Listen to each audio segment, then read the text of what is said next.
আমি আজকে রান্না করছি লোটে ঝোল। করতে লাগছি লোটে মাছ, নুন হলুদ দিয়ে মাখিয়ে রেখেছি, পেঁয়াজ কুচি, আদা লঙ্কা আর রসুন পেস্ট করে নিয়েছি। এবার কড়াইতে সর্ষের তেল দিয়েছি, দিয়ে মাছগুলোকে ছেড়ে দেবো।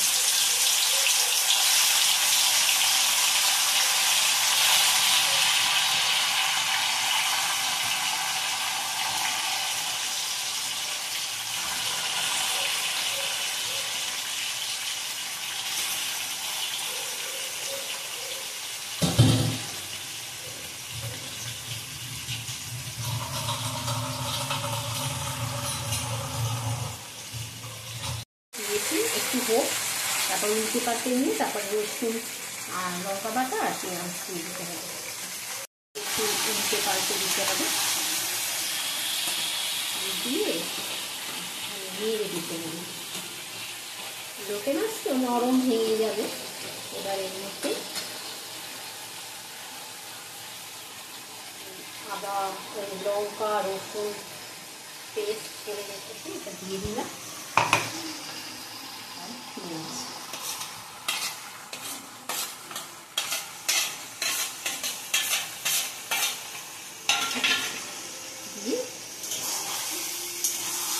এটাকে ফুটে দিতে হবে, এরকম নাড়তেই হবে, নাড়তে যখন শুকিয়ে যাবে।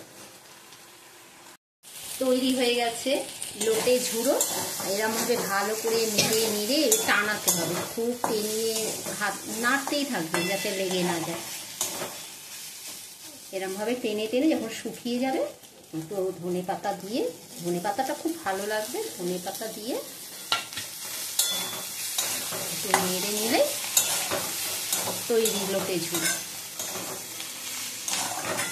গেছে লোটে ঝুড়ো। ভাত দিয়ে, গরম ভাত দিয়ে মেখে খাবেন, আহা হা হা, কি স্বাদ। এই ভিডিওটা যদি ভালো লাগে লাইক শেয়ার করে সাবস্ক্রাইব করে কমেন্ট করবেন। Thank you.